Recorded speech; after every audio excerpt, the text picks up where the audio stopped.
this. It looks like my D&D party is gonna get themselves killed. I'll explain in a bit. Totally not my fault. Alright. I just happened to throw like 5 very high level creatures at them because they got a riddle wrong. Okay, they got the riddle wrong. Alright, they fucked up. Not me. I'll briefly explain kind of what's going on in the campaign a little bit. Just I don't want to bore you too much with that. Or maybe I could actually go on a good amount of depth because you're supposed to be going to sleep. Anyway, I will design an optional boss for them to either stumble into after they narrowly survive this encounter,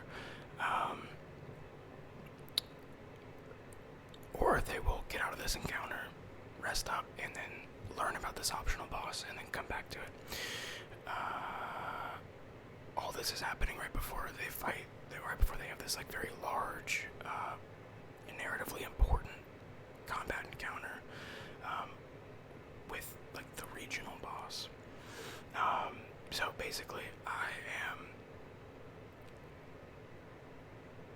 more or less designing multiple scenarios in which a total party kill will happen.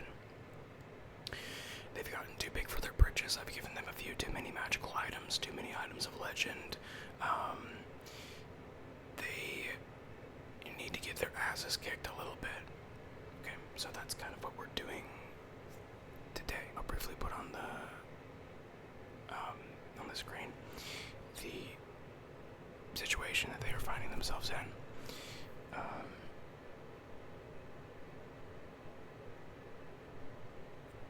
Alright, so here's the agenda. Let me see if I can do this with one hand.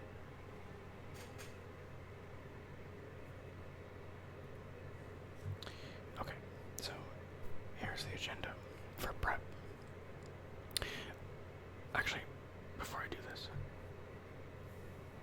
let's come down here to the lead up. Okay. So this is roughly what is going on with the party and the evil guy that they are trying to kill, whose name is Thessakar. He's mentioned in my previous D&D prep ASMR video. So the party has been fighting a cult who worships the Kraken. Fun, right? They have distanced themselves from the main villain. He has not been around for quite some time. So they're messing with these guys, the Kraken cult, also called Little Family. That's how they how they refer to themselves. Anyway, so the Kraken is not whole. A long time ago, it got fucked up. Something fucked it up. I haven't written any lore about that. I'm just gonna let it be a mystery. Kind of gives the impression that there's something bigger than the Kraken out there, which is kind of cool. Anyway, but the cult still worships its fragments.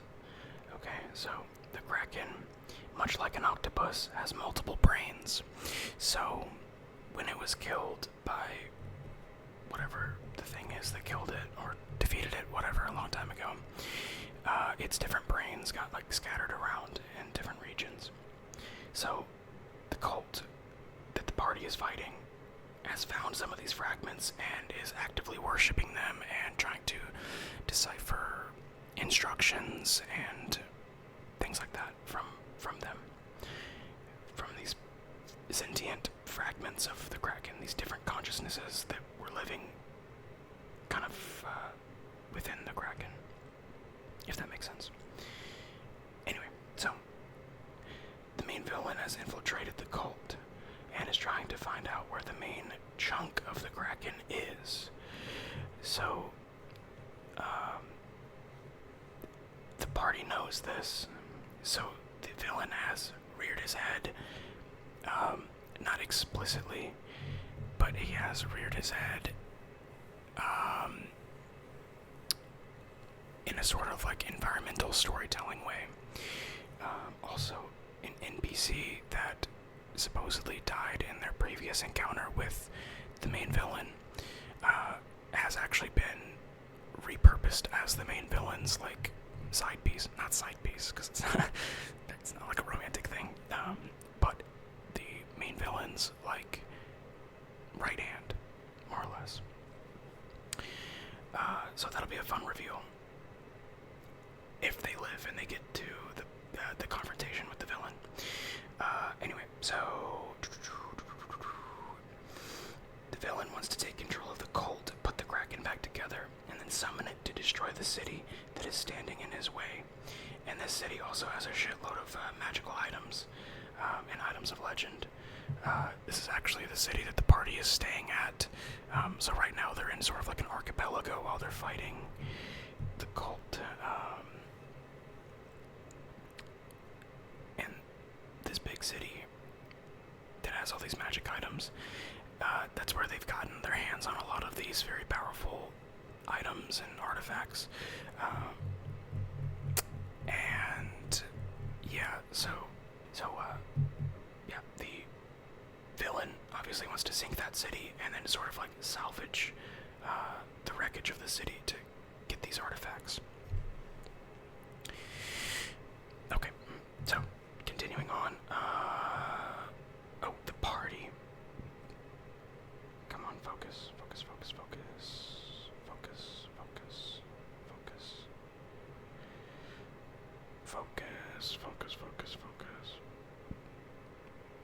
The party is about to walk into the coup that's happening. So, like how we said that the main villain is trying to take control of this cult. They're about to see that right hand. The character's name is Medessa. They're gonna walk into this room and they're gonna see her along with a previous villain they fought, a minor villain and they're both subjugated now by the primary villain, the main villain. So the party will see that, they'll hopefully be shocked, and there will be like a big kind of three-way, hold on, there'll be like a big, possibly a free-for-all, but it'll probably be like a three-team, battle, okay, so, but that brings us up to the actual prep instructions. So, I need to prep more cultist stat blocks. I also need to get these vendor inventories correct as well. I really need to give them more things to shop for, honestly. They love a good shopping spree. They do. Every player does. So I need to get there's sort of like a market way deep underground where they currently are. It's like a little freak market where all the little freaks hang out. So I need to get those inventories right, so they can buy some stuff and hopefully suit up before. Come on, focus. Before the big fight. Okay, so that's in this antechamber. That's the thing that I showed you all earlier, which is where they currently are, and where possibly they might all die, and all this will kind of be for nothing. Anyway, so for the actual boss room, where the coup is going to happen, where that three-way battle is going to happen, we need the cult leader stat block, which I kind of have some things for. We also need his guards. We need their stats. I've been playing a lot of Hollow Knight, and something that I particularly enjoy is the area called the Green Path, and there are a lot of really interesting enemies in there, particularly one that kind of explodes in like a gas cloud. So I think I might, somehow work that in, flavor that in as some of the guards, and use some of those mechanics from Hollow Knight from some of those enemies. I think that might be interesting. You know, none of them play Hollow Knight, so they'll never be able to tell that I'm lifting it from there. because that's the most important part, right? You can't let them know that I am influenced by anything. They have to think that everything is my own idea. Just kidding. Anyway, we need the coup leader. That is Medessa. That's the NPC I was talking about. We need her stats. Last time they saw her, she was like a sort of like a knight. So she had like just a very typical like dueling kind of focus. Now I gave her some things like Steel Wind Strike and some other things that kind of make her like a spell, like a duelist that can like cast spells also. So that'll be interesting to see them think that they could piece her up real quick, because they knew her stats before, but now she's learned more and kind of tapped into these like magical secrets and things. It'd be kind of interesting for them to get caught off guard by. Then I have to write the actual scene of the coup happening, and then I need to also get some boss mechanics down. Okay, so there we go. The Kraken fragment, so to speak, that they're gonna fight is basically a reskinned Aboleth, with a couple of different, like some stronger melee attacks and really some stronger like ranged attacks. And this reskinned Aboleth will have like different like support clerics around them, kind of clerics. Not really clerics, more wizards, but in terms of flavoring, they'll be like dressed like priests, and they'll be like casting things like shape water and stuff to help the Aboleth like move freely. They'll kind of create like channels of water for it to get above the party and get high in that chamber and cast different spells down at the party. The party also has picked up a couple of scrolls recently that allow them to manipulate water, so it'll be kind of like it'll be a thing where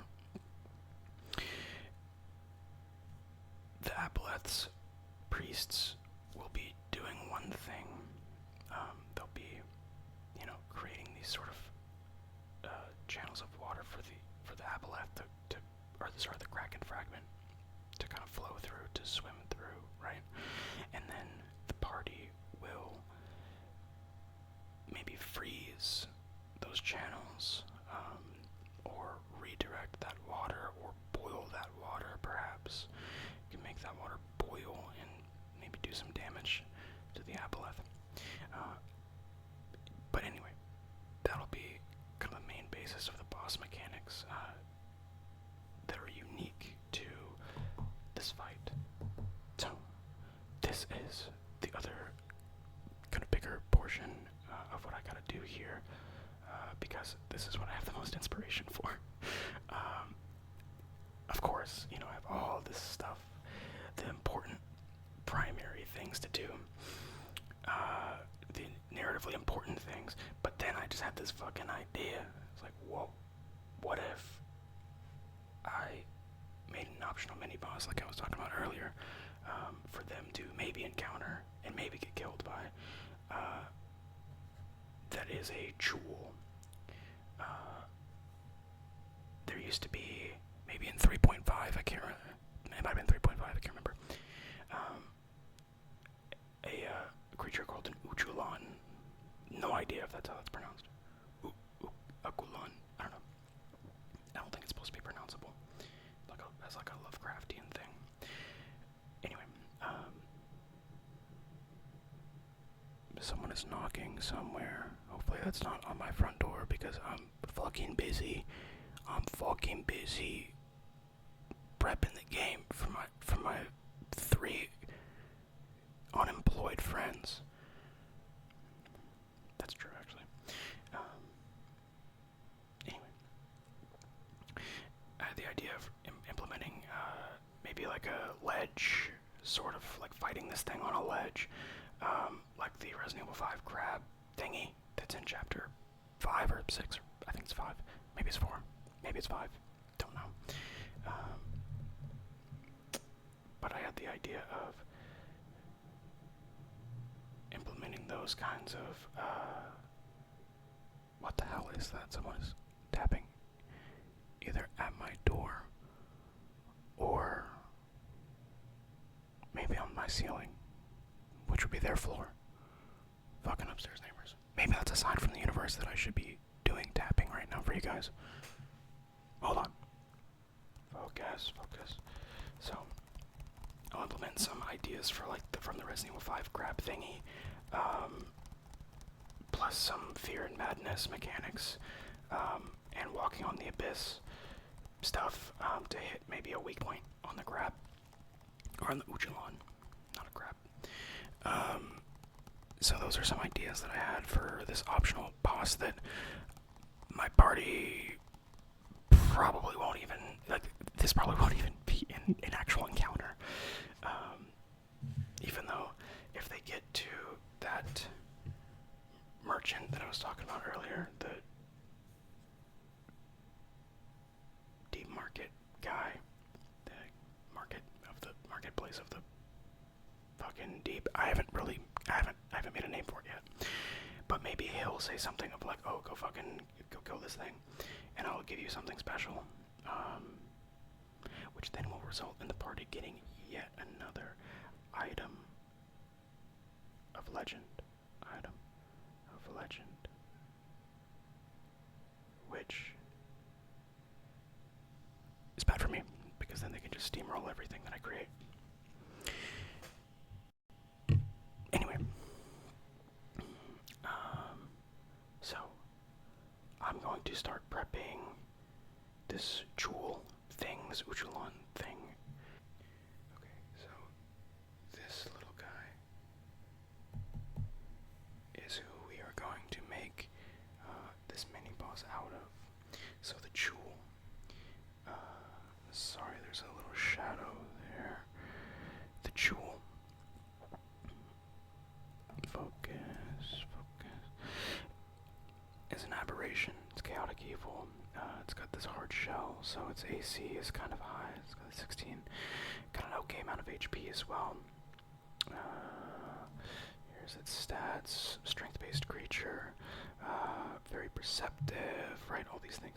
But that CR is only a 4. Okay?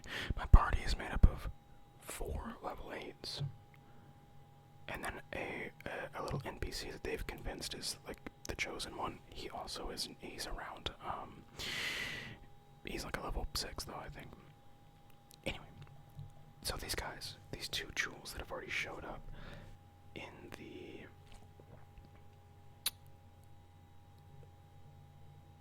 on the bridge, they're gonna get swept away very, very easily. Okay. So this is why I kind of wanted to do this optional mini boss. So let's take a look here.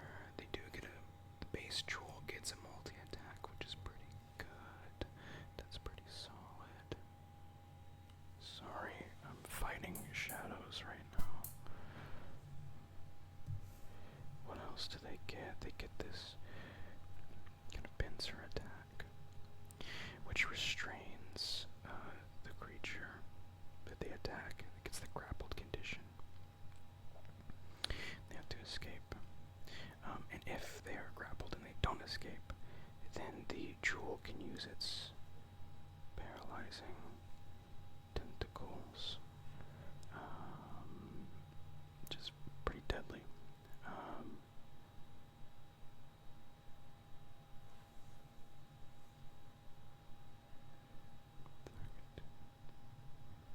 So, requires a Constitution saving throw of 13, which is not hard to hit, especially for level 8. But it says one creature grappled by the jewel gets inflicted with this poison. They get the poison condition and repeat the save at the end of each of its turns. So again, this DC 13 is not going to stand for very long. A successful save ends the effect. So yeah, and while they're poisoned, they have the paralyzed condition. So I like that.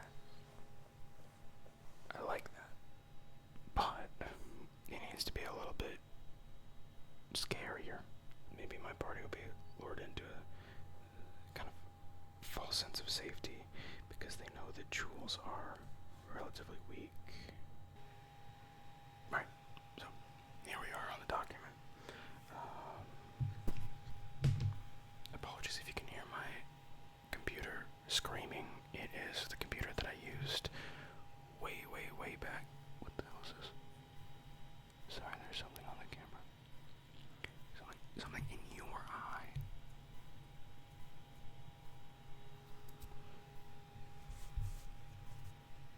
I don't know, somehow, I don't know, I don't even know what that was. That was like you had like a little hair on you, or something.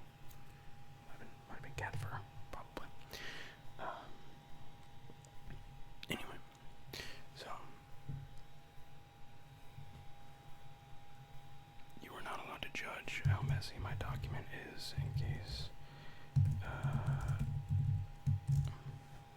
I don't edit this correctly and you see, and I like scroll and you see just like tons of shit that's not organized at all. Anyway, so the AC for the jewel is 16, which is a lot, but not enough. Streets are saying AC of 21 should do the trick.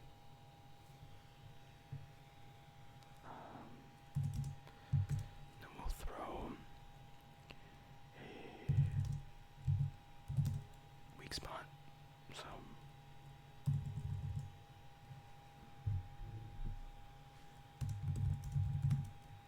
rear weak spot. I think the base AC of the jewel will be good. I'm gonna look up for us what these things look like.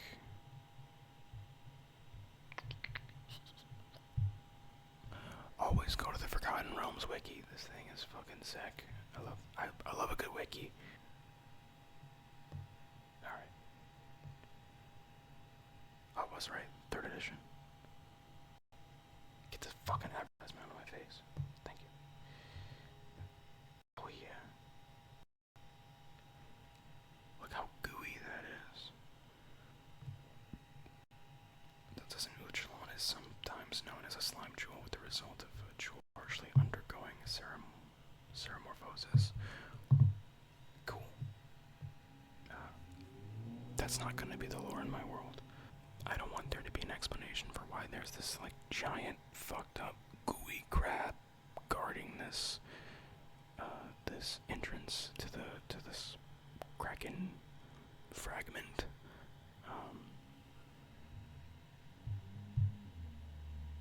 Or maybe I'll write some lore. I don't know. I always say like, mystery is good. Mystery creates a thick atmosphere, right? The party will kind of,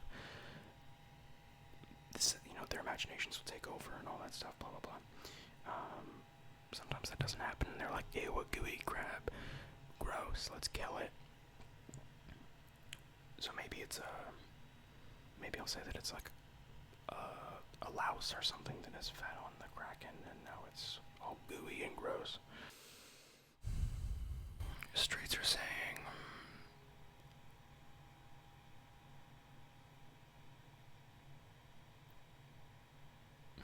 the jewel has like a 70 something HP. We could double that.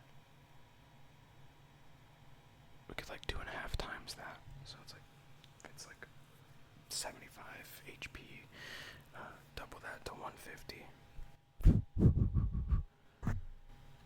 Double that to 150. 150 plus, I guess that's like 188. That kind of seems like a lot. Whatever. I also forgot to mention that they took control of these like stone golem things that are like really powerful and really strong, and they're using them as like they can like puppeteer them with control rods, kind of like the dwarven centurions from Skyrim. So like they have additional backup because I'm a good DM and I give them too many powerful things to use. Okay, stats.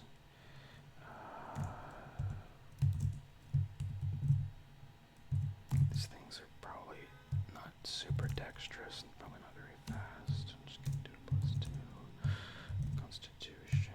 This thing does not seem very healthy, so we'll just give it like a +3. Why not a plus?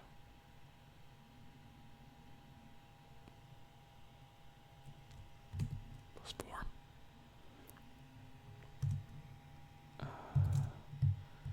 Wisdom. 0.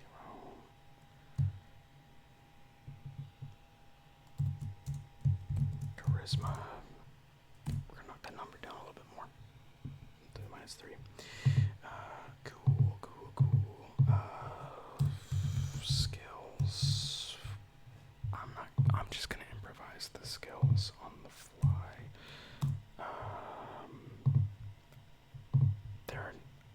It's not really gonna matter what this if it's particularly good at like perception or anything. If they cross the bridge and they get over to it, it's gonna come up out of the chasm and try to.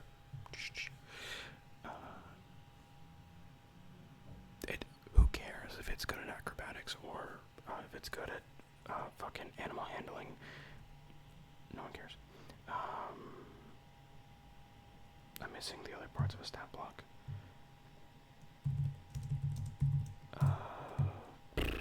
Let's just go to actions. Actoins. Actions.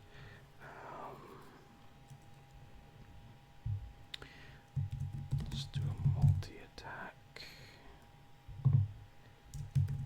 Lol. 3-piece combo action. Give it a pincer attack. We'll say that I can, depending on, because I love Mortal Kombat and I love putting in different combos. This 3-piece combo, this multi-attack, I'll say that I'll just use a mix-up of different ones. So, pincer. Okay, the base jewel has a +2 proficiency bonus. We want this thing to be a little bit dirt nasty. We want this guy to be a little bit more skilled. No.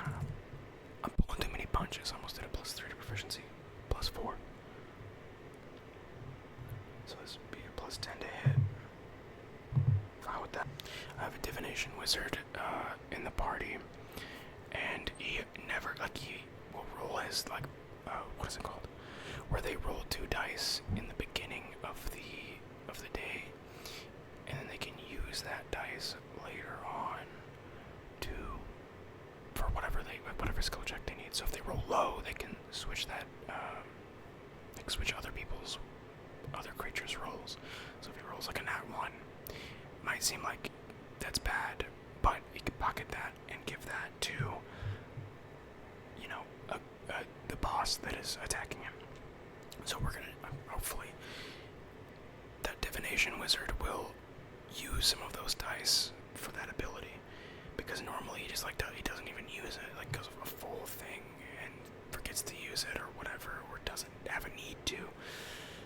So we want this to be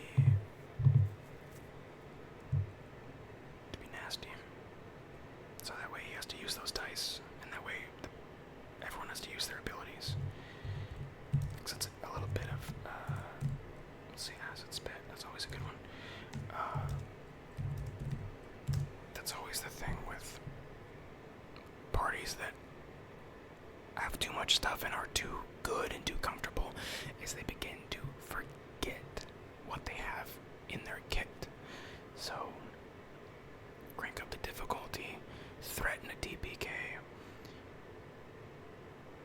If they get out of it, they'll probably learn how to play their character a little bit better. Or the campaign will be over. At either rate, I won't have to get on them about not knowing how to play their character. Alright, so we have an acid spit thing, +10 to hit. Call this 2d10. Our pincer attacks bludgeoning. Probably. It's like a crushing thing.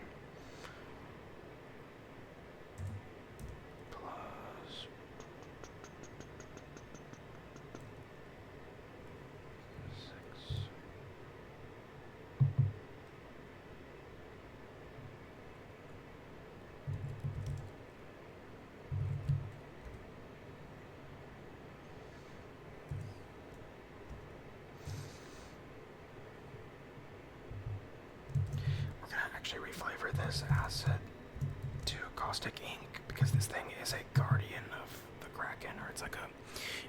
I kind of like that idea of making it like an overgrown, corrupted louse. So maybe it's feasted on this Kraken fragment that it is guarding, and and it drank some of its like gross ink, and it got corrupted by it. Maybe. I'm fine with that. I'll work out that flavoring a bit more later on. At least I say I will, but I'll probably just improvise something when we're actually running it. So 1d10 acid. Throw a little Baldur's Gate brain rot in here.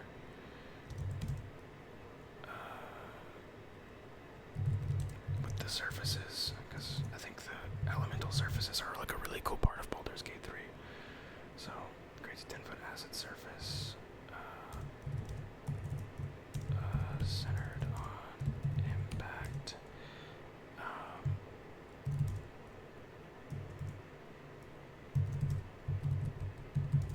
If coated in acid, vulnerable to cold damage and psychic damage. I think it's interesting if the Kraken is this sort of like Lovecraftian thing, that its ink should be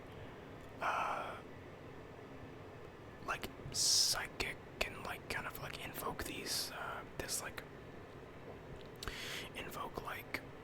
the feeling that this thing has just crawled out of like some horrible, terrifying like trench deep under the ocean. So I think like making the ink, the acidic ink or whatever, makes you weak to cold damage and also weak to psychic damage. I think that's really interesting. Gonna make this range different as well.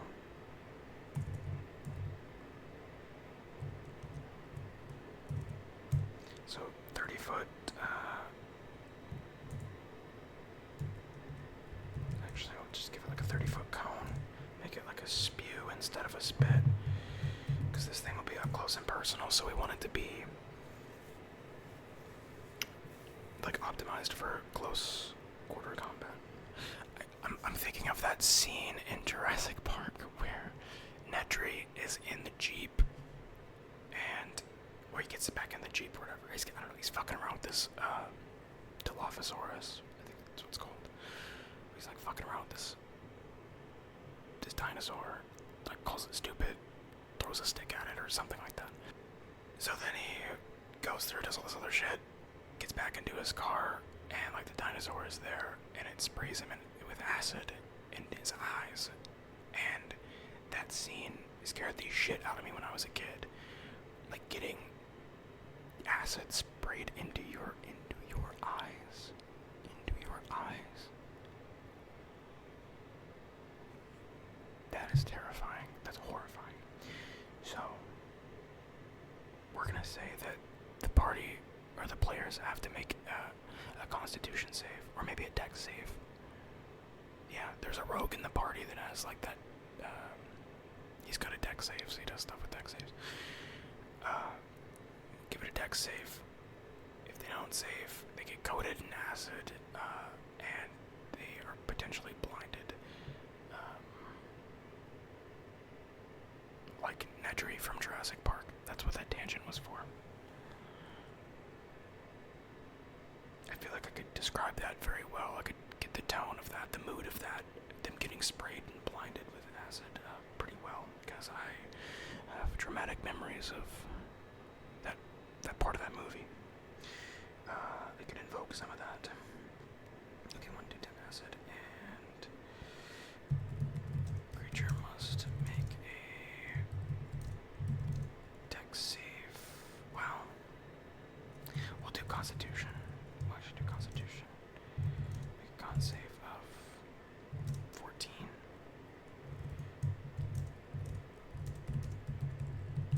Or be blinded for 1 minute.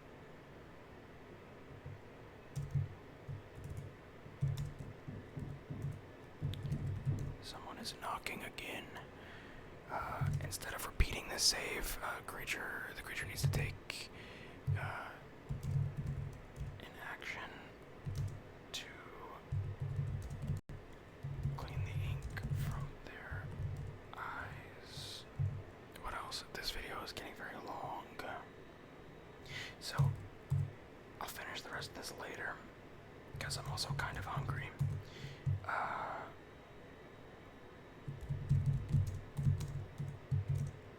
We need to add in some, like, attack that induces fear or madness. Because they can walk on the abyss near this creature.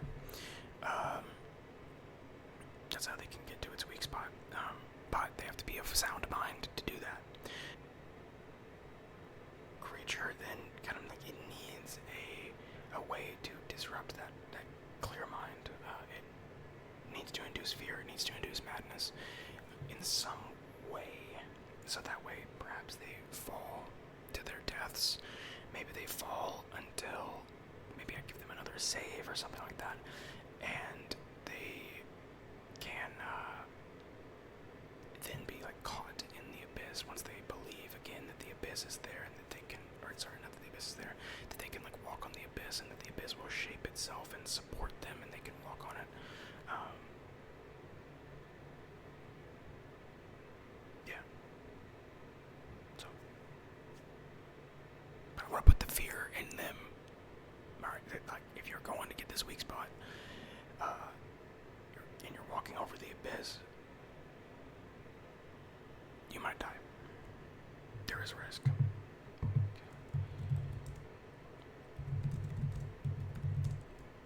I think I had that up here somewhere. Yeah, hopefully I already explained that. I don't know. This video's been going so long. I don't know if I explain that they can walk on the abyss if they believe they can. But it requires a clear mind. Anyway.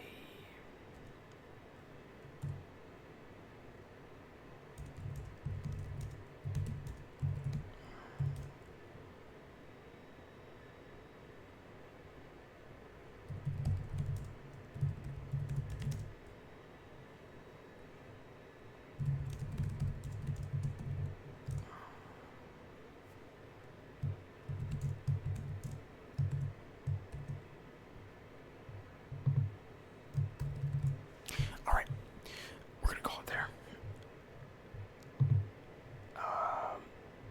This was a lot of fun. Hopefully, I'll make another one of these prep kind of videos for D&D.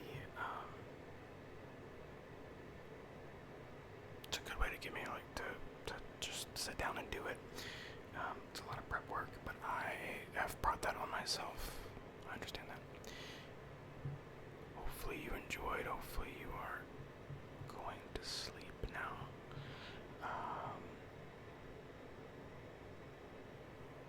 That's it. Good night from your boy Cornfed Opossum. The O is silent. See ya.